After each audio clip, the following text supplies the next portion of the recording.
Many years ago, the bustling city of Lagos was shaken by a bizarre and scandalous incident. On a sunny afternoon, Tola Adekunmi, a well-known Lagos big girl, a socialite, and a business magnate, was seen running around her luxurious estate in Lekki Phase 1 stark naked. Her laughter echoed through the streets, manic and unnerving. "Joy is coming! Joy is coming! All my haters!" she kept screaming, her voice alternating between laughter and incoherent mumbling. Her maids and chefs tried desperately to restrain her, wrapping her in shawls and towels that she tore off as quickly as they were draped as though she possessed some unearthly strength. The chaos spilled into the estate, and soon neighbors gathered in confusion and horror, while the others peeked from behind curtains, their faces a mix of shock and morbid curiosity. Some took videos, others whispered behind hands, wondering what had happened to the once impeccable Tola. The police were called, and eventually, Tola was sedated and taken back to her mansion. But by then, the damage was done. Social media exploded with footage of her bizarre behavior, and within minutes, videos of her manic behavior began circulating online, drawing millions of views. Everyone wanted to know what had happened to Tola Adekunmi. Tola Adekunmi was from Isale Eko in Lagos State. She was the first daughter of Mr. Adekunmi, a wealthy but ruthless businessman. With her stunning beauty, sharp mind, and hourglass figure, Tola seemed destined for greatness. She was from a polygamous family, with her mother being the first wife of Mr. Adekunmi. Tola had 3 brothers and a sister from her mother. Their lives took a turn after her father married a second wife. He forgot all about Tola's mother and her siblings and lavished money on his new wife. The second wife, Auntie Remy, was a manipulative woman who quickly monopolized Mr. Adekunmi's affection and wealth. Tola's mother, Aya Basira, and her children were cast aside like yesterday's news.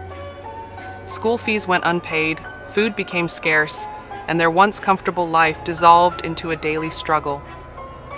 No matter how many times Tola and her siblings complained about their school fees, everything fell on deaf ears.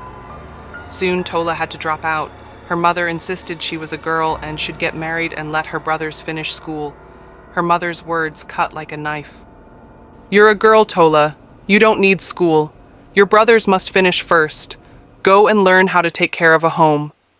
Resentment brewed in Tola's heart, but she obeyed. Tola began helping her mother run a roadside canteen in the bustling Lagos markets. It wasn't long before Iya Basira's food became the talk of the town. Her signature dishes drew workers, traders, and even wealthy businessmen from far and wide. Big men who had business around the area came looking to have a taste of her dishes.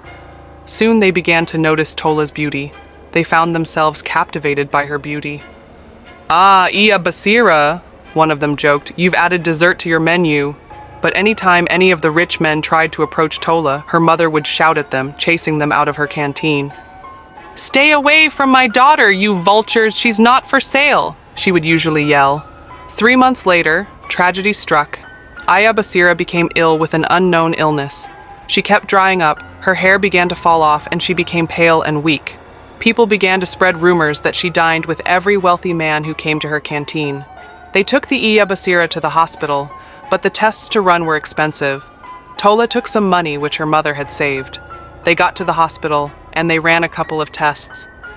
The doctor broke the news to Tola that her mother had been diagnosed with ovarian cancer. Tola gasped. "What do you mean?" Her eyes became red like the blouse she wore. It felt like the walls around her were closing in, and she became suffocated. She ran out of the doctor's office, shutting the door behind her. "No, no," she said in a hushed tone. The tears which she was holding in broke away and let them loose, for minutes. Tola stood there wondering what next step to take. When she got home, her siblings were waiting for her. "Where is Mama?" Tunde asked. "Hope she is getting better." Tola nodded and hugged Tunde, who was their last born. "Yes, she is getting better." Tola forced a smile. Throughout the night, she could not sleep. She thought of what life would be like without her mother.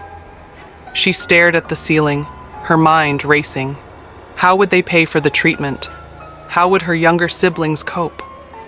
Tola felt the weight of her family's survival pressing down on her chest like a heavy boulder. The whispers of Lagos's bustling streets crept into her thoughts. Whispers of shortcuts to wealth, whispers of opportunities that came with a price. The next morning, Tola made a decision that would change her life forever. She went to the market as usual, but didn't stop at her mother's canteen. Instead, she visited Madame Ronke, a well-known trader and socialite who was rumored to have powerful connections. Madame Ronke was feared and respected, the kind of woman who could make things happen with just a phone call. "Ah, Tola, omo iya basira," Madame Ronke greeted her, taking in Tola's flawless features with a knowing smile. "What brings you here, my dear?" Madame Ronke asked. Tola hesitated, then knelt in front of the older woman. "Mama Ronke, I need help. My mother is dying, and the hospital bills are too much. I need your help, please," Tola pleaded with tears in her eyes. Madame Ronke began to laugh. She laughed so hard that Tola was taken aback. She was not sure if she had said anything funny. "Listen," Madame Ronke said sternly. "I am not moved by all these tears. This is not a charity organization." Tola was shocked at Madame Ronke's response when her mother was healthy. They were so close, they were even rumored to be best of friends. How could the woman she looked up to and even called Auntie be this mean to her? "I'll do anything to save her. Please, I can be your maid or anything as long as you can help me with her bills. I will be indebted to you," Tola said, her words trembling as they flew from her mouth. Madame Ronke's smile deepened, her eyes gleaming with interest. "Anything, you say?" Tola nodded, her heart pounding.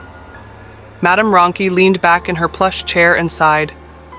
"Life is not fair, my dear, but for someone as beautiful and ambitious as you, there's always a way." She handed Tola a card. "Meet Chief Olawokere. He's a powerful man. If you can charm him, he'll take care of all your problems." "Thank you," Tola said as she took the card from Madame Ronke. She knew better not to ask further questions. As she walked home, thoughts clouded her mind. Did she just accept to be pimped to an old man for money? How did she become the first child and daughter of the influential businessman to become a lady pimped for survival? Tola got home and locked herself in her room. She cried bitterly, "God, please help me." She tried calling her father for the 100th time, but it kept saying, "This number you are calling is busy. Please try again later." Her father had cut them off ever since he married his second wife. Tola stared at the card, her hands trembling. She knew of Chief Olawokere, an influential politician with a reputation for using and discarding young women. But her mother's frail face haunted her thoughts. She had no choice. She either did that or her mother died, or Tola was scared to death. The next evening, dressed in a borrowed gown that clung to her curves, Tola arrived at Chief Olawokere's lavish mansion. The party was in full swing, with music blaring and Lagos elites mingling. Tola felt out of place but kept reminding herself of her goal. Chief Olawokere spotted her from across the room and immediately beckoned her over. "Who is this stunning flower?" he asked, his eyes raking over her. Tola smiled nervously. "My name is Tola, sir." "Wow, you must have been created on a Sunday." Chief Olawokere smacked her bum. "It's so soft." He started laughing. "This one is fresh," he said, staring at Tola like a predator to its prey. "I've heard you're a man who can help people in need," Tola said nervously. Chief Olawokere laughed, pulling her close. "Help comes at a cost, my dear. Are you ready to pay the price?" Tola's stomach churned, but she nodded. "I'll do whatever it takes." That night was different. Tola became a woman. She cried all through the process, and she fixated her mind on her mother who was ill, and her siblings who needed to go to school. After the act, Chief Olawokere rolled to the other side of the bed like a fat dog and began to snore. Tola rushed to the bathroom to bath, scrubbing her body like it would take away all that was done to her. She saw the blood from her virginity flowing through the drain. She covered her mouth and screamed inaudibly. She cried all through the night. Her innocence was gone. She resented her father the more. The next morning, Chief Olawokere offered Tola a sum of 5 million naira. Tola was shocked. "If you would be my girl, there is more," Chief Olawokere said with a smirk on his face. It was a tempting offer, but Tola refused. She took the 5 million. and left to the hospital where her mother was. When she got to the ward, her mother was not there. She asked the nurses, and they told her she had been moved to the mortuary. Tola cried her eyes as she mourned her mother. She became the mother of the house. She managed the money the chief had given her to train her siblings and reopen her mother's shop. One day, Tola was in the shop when two beautiful young girls came in. Their skin looked glowing in the sun. They had expensive wigs and smelt like vanilla. Tola could tell that these girls were the big city girls. "What would you like to order?" Tola asked one of the girls. They looked up at her, sizing her from head to toe, and giggled. "You could serve us some pounded yam and soup," the girl responded. Tola went in to dish their food, but instead began to look at herself from head to toe, wondering what was funny to the girls. She served them food, and when it was time to pay, one of them flashed her iPhone 16 and Tola's eyes went wide. How could young girls like them hold such expensive phones? "Your phone is beautiful," Tola said, still admiring the phone. "Thank you, you can also buy one of these for yourself," one of the girls said. Tola's eyes widened like a dog who had seen bone. "How can I buy one of these? Where can I buy it cheap?" The two girls looked puzzled and laughed hard. "I am Fatima, and my friend is Rakil. If you want to buy one of these when next we come to eat, let us know and we will teach you how to fish."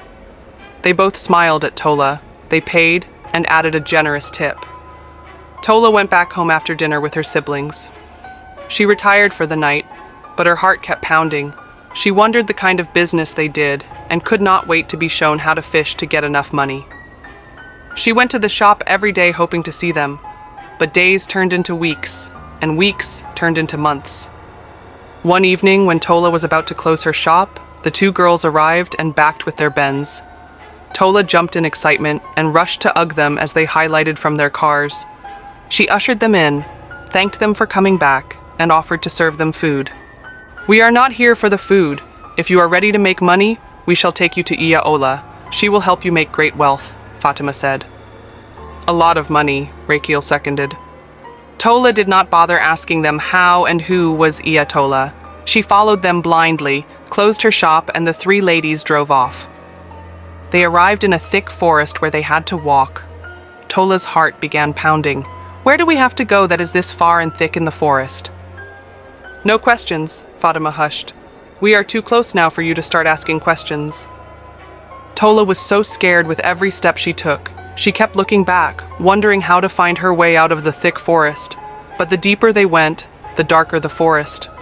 Soon they got to a thatched hut. She could see skulls lying everywhere. It was hideous. An old man crept out of the hut wearing a red gown. They all knelt before him. "What shall I do for you?" he asked. His eyes glowed yellow, with his teeth like the fangs of a snake. "Our friend wants massive wealth, Baba," Rachel answered. "Are you ready for the costly sacrifice?" the old man asked, looking directly into Tola's eyes. "Yes, I am ready," Tola answered in a shaky voice. The old man told Tola that she must sacrifice the last-born to make him blind for her to make great wealth. Tola froze. The air around her suddenly felt suffocating, thick with the stench of blood and decay. Her heart pounded violently against her chest as the words of the old man echoed in her ears. "Sacrifice your last-born brother and make him blind, and you shall be wealthier than you ever imagined." Tola's mouth went dry. Her mind raced through 1,000 thoughts. Tunde, sweet, innocent Tunde, who still slept beside her when he had nightmares, whose laughter could light up the darkest of days. Could she do this? Fatima and Rachel watched her closely, their faces unreadable. "It's a small price for greatness, Tola," Fatima whispered. "We all paid our price. That's why we shine. That's why we live in luxury," she said, trying. The old man stood still, waiting for her decision. "Time is of the essence, child. Wealth does not wait." Tola clenched her fists. She thought of the years of suffering, the nights she cried herself to sleep, the humiliation, the hunger, the pain. She had done things she never imagined she would do just to survive. And yet, she had survived. Was this truly any different? Suddenly, her mother's voice rang in her head. "Protect your siblings no matter what. A woman's strength lies in her love. not in greed. Tola let out a shaky breath. She couldn't do it. She would find another way. She shot to her feet and turned to leave, but Fatima grabbed her wrist. "There is no going back now," she said, her voice eerily calm. "You were chosen, Tola. If you reject this, you reject fortune itself. And the spirits, they do not take rejection lightly." The old man chuckled darkly. "You should listen to your friends, child. Once you have stepped into this world, it does not let you go so easily." Tola yanked her arm free and bolted. She didn't care where she was going, she just needed to get out of that strange forest. She ran until her legs gave out, her dress torn, her face streaked with tears. Somehow she found her way back to the main road and flagged down a bike, panting heavily as she climbed on. By the time she got home, she was shaking. She rushed into the house, found Tunde sleeping soundly, and fell to her knees beside him, sobbing uncontrollably. I almost, she whispered, but the words refused to come out. That night, the nightmares began. Shadows whispered her name. Faces of people she didn't recognize appeared in her dreams, their eyes hollow, their voices calling for her. She woke up screaming, drenched in sweat. It was just the beginning. The following days were a blur. Tola started hearing voices. She would see things that weren't there. Bloody hands reaching out for her, whispers in her ears. She stopped sleeping. She stopped eating. And then, the hallucinations became worse. One evening, as she was serving food in the canteen, she looked up and saw Tunde's eyes bleeding. She screamed and dropped the plate in her hands. Tunde, confused, ran to her, but all she saw was the old man's face in his place, laughing. She ran out of the shop, barefoot, her mind unraveling, the voices screaming louder. People began to notice the weird behavior of Tola. Tola knew she had to make the sacrifice, as the torture became worse. When everyone was asleep, Tola snuck out to the dark forest and called for the old man. He gave her a black calabash and instructed her to place it under her bed. Before sleeping, she must call Tunde's name into the calabash. That night, Tola did exactly as she was told. By morning, Tunde woke up screaming. He was blind. Tola sat beside him, pretending to cry. But deep down, she knew her wealth had begun. After 2 months, Tola bought a new car and built a luxurious building in the house of Izal, Echo, and Lekki Phase 1. Her canteen was always flooded with people, which made other store owners jealous. She enrolled Tunde in a blind school. Everyone thought that Tunde lost his sight under natural circumstances. But only Tola knew the truth. As long as Tunde remained blind, her wealth would never stop. Everyone envied the way Tola lavished money. She turned her mother's old canteen into a more luxurious canteen to cater to her guests. One night, while Tola was busy clubbing with her friends, Tunde was searching for his sister Tola, but she was nowhere to be found. He called her name countless times, but no response. Frustrated, he stumbled into her room and accidentally kicked the calabash under the bed. A strong wind blew through the room. Tunde's head ached and his eyes burned. Suddenly, he began to see blurry objects. He blinked rapidly, and the blurry images became clearer.